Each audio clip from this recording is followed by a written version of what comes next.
he enjoys confusing her. And that is a big part of what the narcissist likes to do. They like to bring confusion.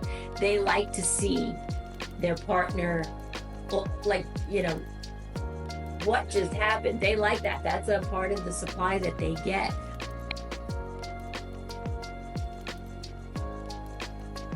Hey everyone, my name is Tyler King. This is my co-host Karen Maldonado, and we are back here for another episode of Narcissist. I'm asking for a friend. Now, with this podcast, just so you know, this is not a narcissist bashing session at all.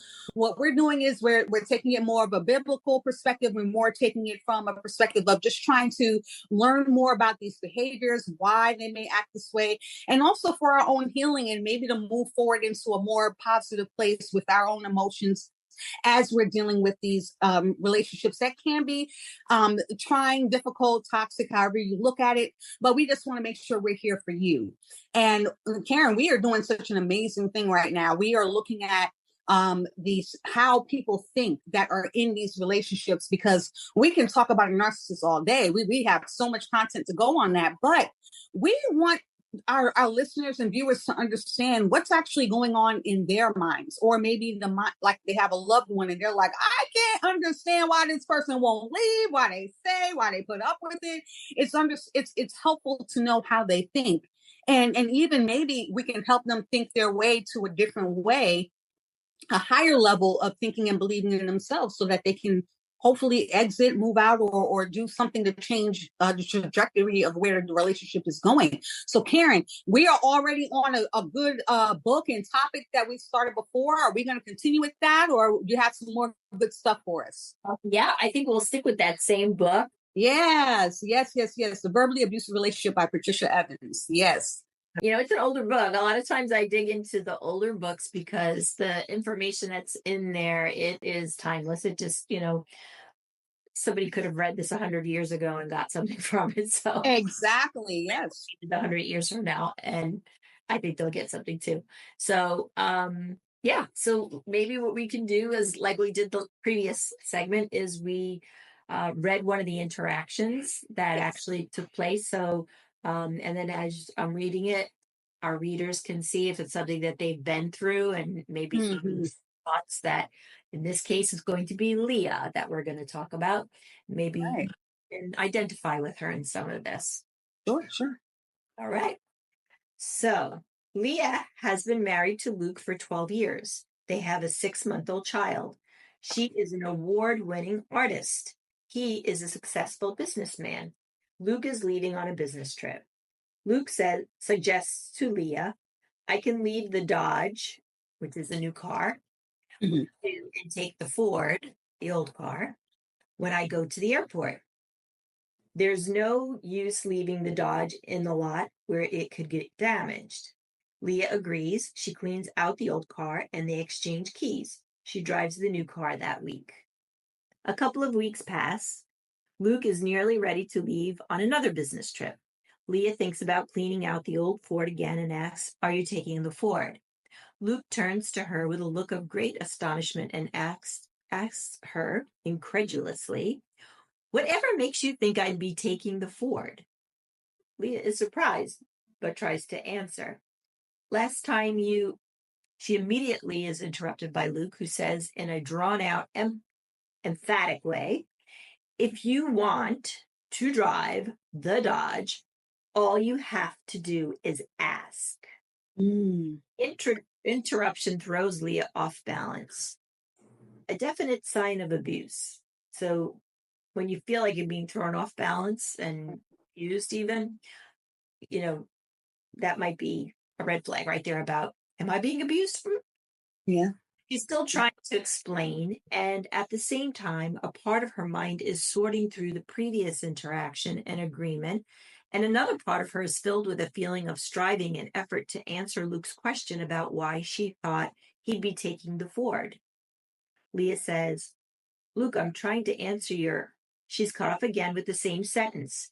If you want, and of course, on, as if she hadn't been, as if she had not been heard.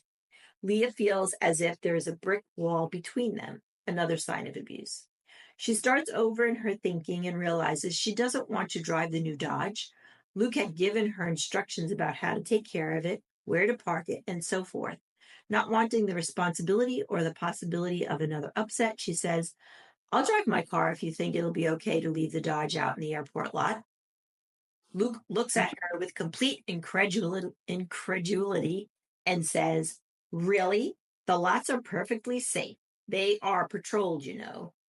At this point, Leah had wanted to remind Luke that he'd originally said he didn't want to leave the car in the lot for a week, but she stopped herself. She hadn't seemed to remember the previous He hadn't seemed to remember the previous discussion, and she wondered if she had not heard what she had thought she'd heard. Mm, That part where you question yourself, right? right.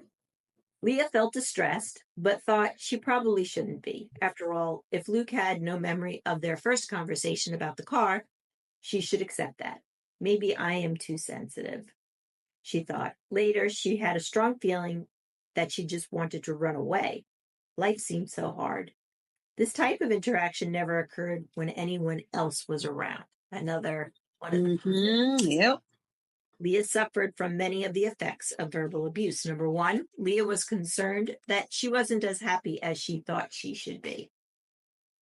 Two, Leah had come to believe, internalizing, what the abuser had often told her, that she was too sensitive. Mm. She was hesitant about her own perceptions, doubting her memory of the first conversation. Four, Leah wanted to escape or run away. All the partners I interviewed had struggled to understand why communication was so difficult in their relationship. So there's the scenario about Leah. Wow, so much to unpack there. But I love when you brought up the fact of her memories, like she was having an issue with is that what I thought he said, or is that what happened? Questioning your own reality.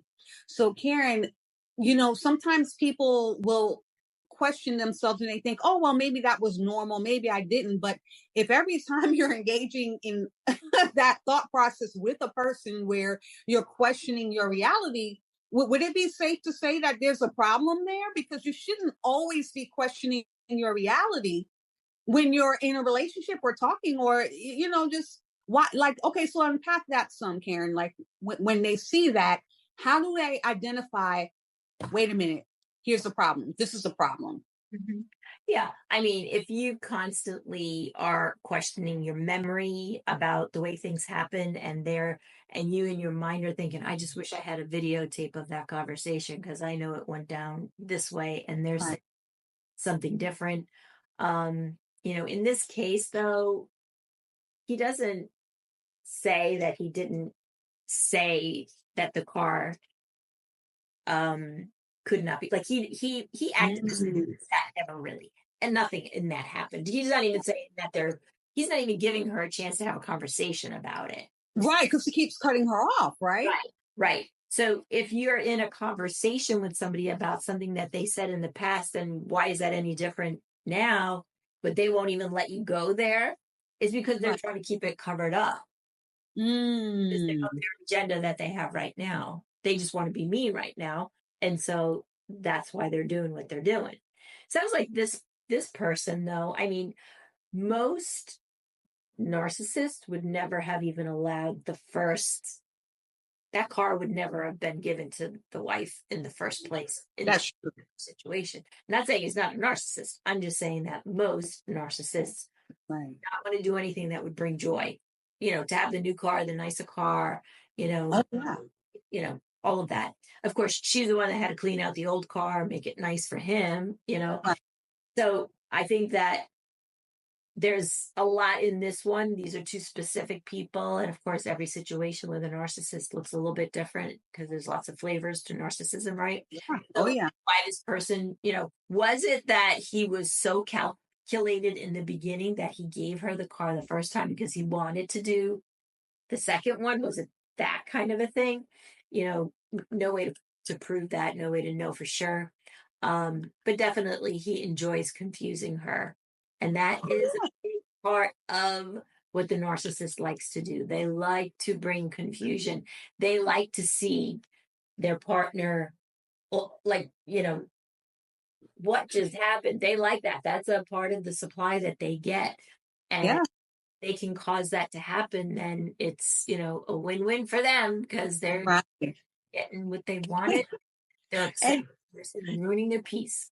yeah, and you know what came up in me? Who is the author of confusion? That, like, when you said that, that just kind of came up in me because I said, who else would want to always have you in a confused state? So you almost have to look at it from a spiritual perspective as well. When you're looking at this, it's like the battle's not against the flesh and blood, right? So this person is in this vessel, and they're operating and using that person to do these things to cause confusion for you, but you have to realize that's why you got to be rooted in the word of God. And it's so crucial to be lined up with the scripture and to know, because then you'll be able to combat these things when the lies come and you know the truth of God's word, you know to stand on it. But if you don't know the word of God, you're not in it, and you're not really well versed in it, and you don't have it in your heart, you're not going to be able to identify these things quickly, and then you stay trapped in these cycles and these toxic relationships. So and another thing I wanted to share was that I noticed about the story. Do you think there could have been an ulterior motive as to why one minute he wanted one car to stay at the airport, then the other minute he's like, no, I want this car? Could there maybe have been something that he was doing, maybe secretively, or some type of shady or messy thing that he was doing, why one minute this car was okay to be at the airport, and then all of a sudden, what are you talking about? No, what does it matter? You know what I mean? Absolutely. I mean, you know, in a lot of cases, narcissists feel they're entitled to having an affair. And because of that, yeah, who knows? Maybe they were going on a trip. Maybe it wasn't a business trip. Maybe Right. That's what I'm getting at. So you follow what I'm saying right yeah, there, because he didn't care about the old car the last time. Oh yeah, leave it at the airport because people's cars get damaged or whatever he said was happening. But right. then all of a sudden, I want the new car. I'm okay with leaving the new car at the airport because guess what? I'm not really going to the airport anyway. But that's the little game he's playing with her, the mind games. And he's probably going out to pick up his, other girlfriend or whoever that Mhm. he's messing around with, and he wants now to have this newer vehicle. So now he's trying to create that confusion to make her doubt what she believed and what she thought and the logical thing to do.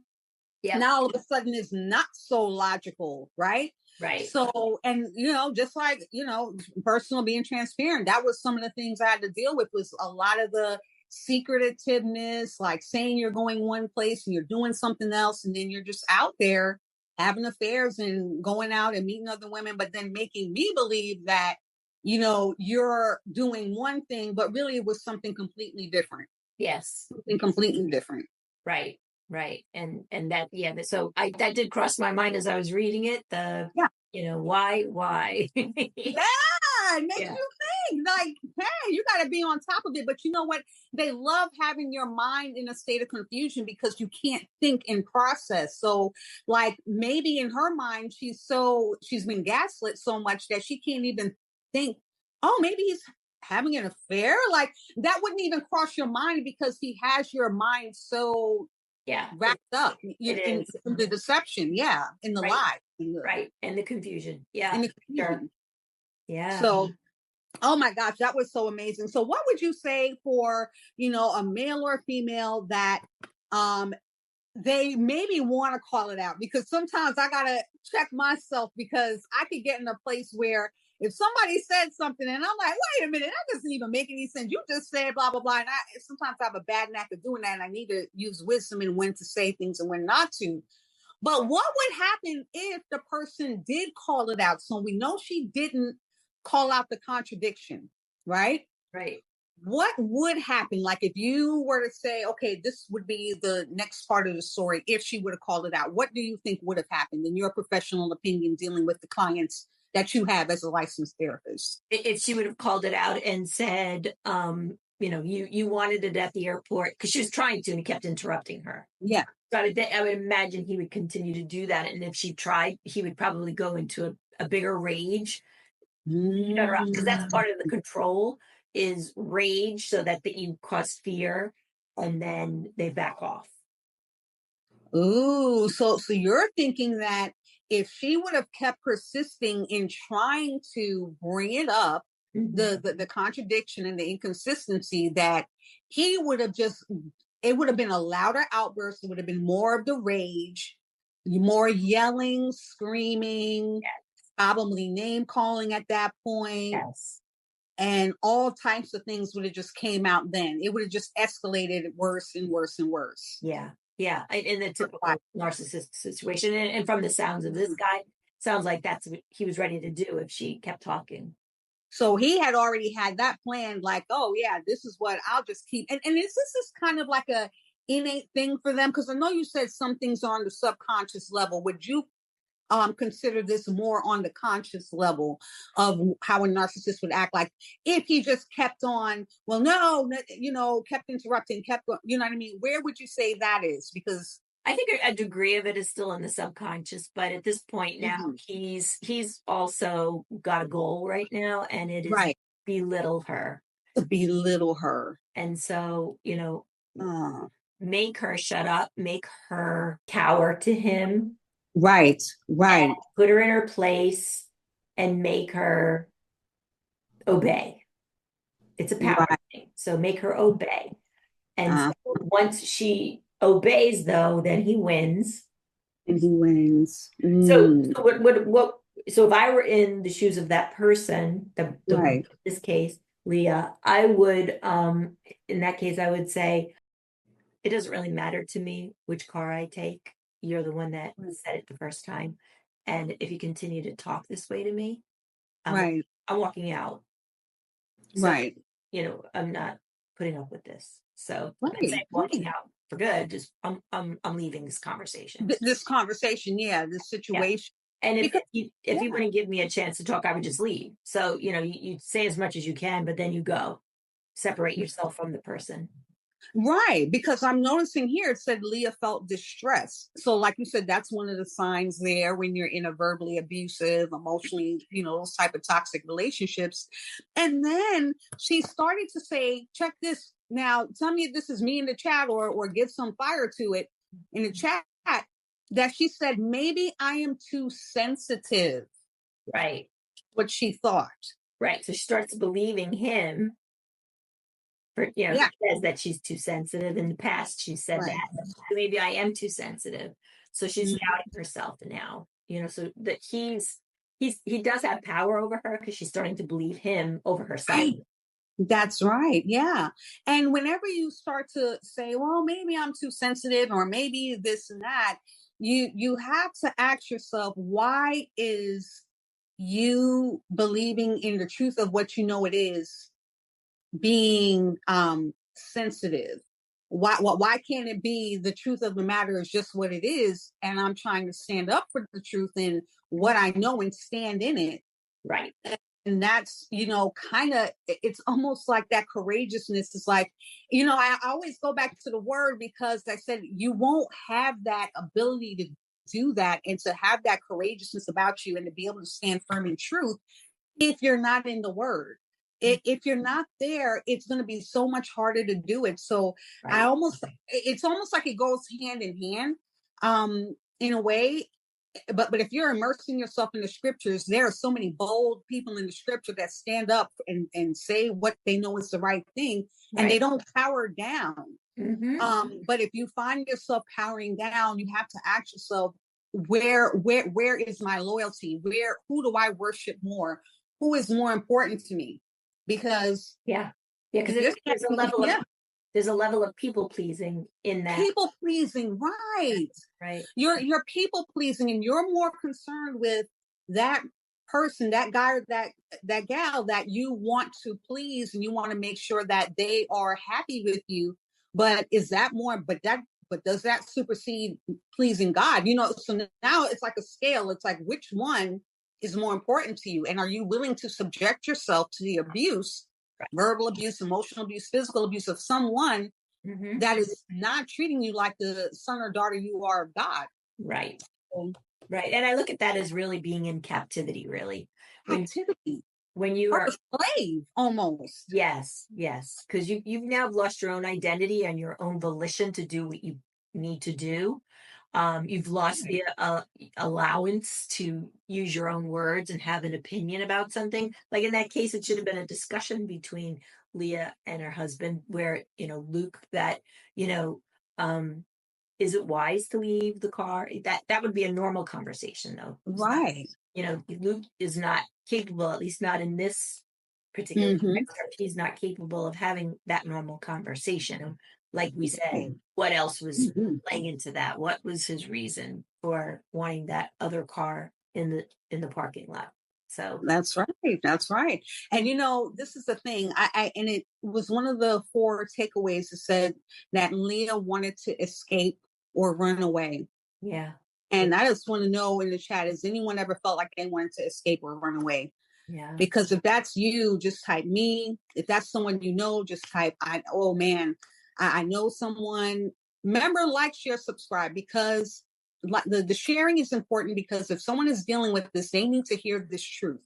They need to hear what Karen and I are saying, because this is going to help bring light to a dark situation that they may not even know that they're in darkness. They may not have no clue. But you being that conduit that's going to send this message to them, this could save their life. Mhm. It could save their children. It could do so much. Yeah. So, Karen, I just want to know, what does that speak to you when someone is constantly having a thought process of, I just want to run away, I want to escape, or maybe they just want to end it all. Maybe they're kind of getting to that point where they're so tired of it that they're like, I Mhm. don't even know if I want to be here. Sure, sure. That's when you feel like you need to escape in some way. I think it means, to me, that's a red flag that should be telling you, I need a professional person to talk to about this. I need Yes. somebody that's going to um, help me to see that these scenarios, I'm not in the wrong for feeling confused. I'm not in the wrong for being like, what just happened?